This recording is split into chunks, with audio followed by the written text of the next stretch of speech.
எல்லாருக்கும் வணக்கம். இன்றைக்கி நம்ம பார்க்க போகிற டாபிக் என்னென்னா, தமிழில் இலக்கணம். இலக்கணம்னாலே நம்மளுக்கு அது ரொம்ப கஷ்டமாக இருக்கும் அப்படின்னு நினைப்போம். ஆனால் குழந்தைங்களுக்கு நம்ம வீட்டில் நம்ம ஈஸியாக புரிய வைக்கலாம். அதுக்கு ஒரு உதவியாக இருக்குன்றதுக்காக தான் இந்த வீடியோ நான் அப்லோட் பண்ணியிருக்கேன். குழந்தைங்க எல்லோரும் கவனிங்க.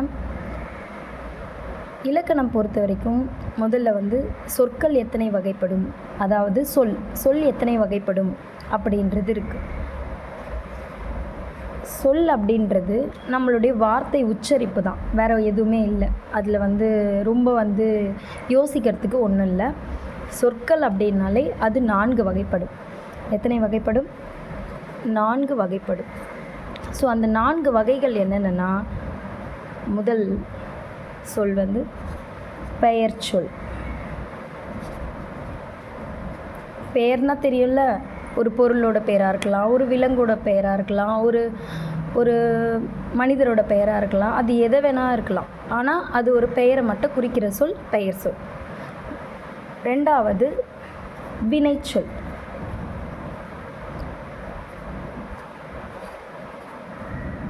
வினைச்சொல் அப்படின்னா, வினை அப்படின்னா ஒன்றும் இல்லை, ஒரு செயல். இப்போ ஒரு பெயரை குறிக்கிறது பெயர் சொல் சொல்கிறோம். அப்போ வினையை குறித்தா என்னன்னு சொல்லுவோம்? செயலை குறித்தா என்ன சொல்லுவோம்? வினை. ஸோ செயலுக்கு இன்னொரு பெயர் என்ன? வினை. ஸோ பெயர் சொல், வினைச்சொல். 3வது இடைச்சொல். 4வது உரிச்சொல். ஸோ இன்றைக்கி நம்ம ஒரு பெயர் சொல்லும் வினை சொல் மட்டும் பார்க்கலாம். பெயர், இப்போ உங்களுக்கு தெரிஞ்ச ஏதாவது ஒரு பெயர் சொல்லுங்கள். இப்போ ஒரு ஆளுடைய பெயர் எழுதலாம். என்ன எழுதலாம்? அம்மா எழுதலாம். இல்லை ஏதாவது உங்களுடைய நண்பர்களோட பெயர் எழுதலாம். சிவா எழுதலாம். ஒரு விலங்கோட பெயர் எழுதலாம், ஆடு, ஏதாவது அந்த மாதிரி எந்த பெயரை வேணாலும் குறிக்கலாம். இந்த மாதிரி பெயரை குறித்து வரும் சொல் பெயர் சொல். உங்கள்கிட்ட யாராவது பெயர் சொல்னால் என்ன சொல்லுங்கள் அப்படின்னு சொல்லும் போது நீங்கள் கன்ஃபியூஸ் ஆகக்கூடாது. ஒரு பெயரை பற்றி குறிக்கும் சொல் வினை சொல். நீங்கள் இங்கிலீஷில் படிப்பீங்கள்ல, noun, name of a person, name of a place, அதுதான் இது.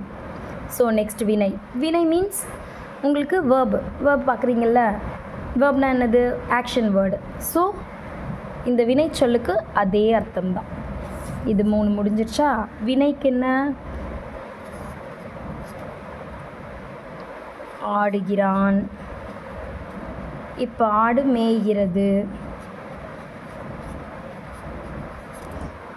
ஒரு பெயர், அந்த வெறும் பெயர் மட்டும் வராது. அவங்க என்ன செஞ்சாங்க, இல்லை அந்த ஒரு விலங்கோ ஒரு இடத்தை பற்றி கூட சொல்லலாம். இதை மறந்துட்டேன் பாருங்க, ஒரு இடத்துடைய பெயர். இப்போ பள்ளிக்கூடம்.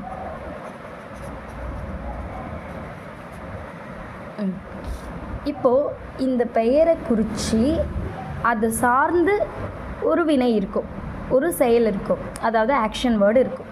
அந்த ஆக்ஷன் வேர்டு பேர் தான் வினைச்சொல். மேய்கிறது. அப்போ ஒரு வரி இருக்குது. அம்மா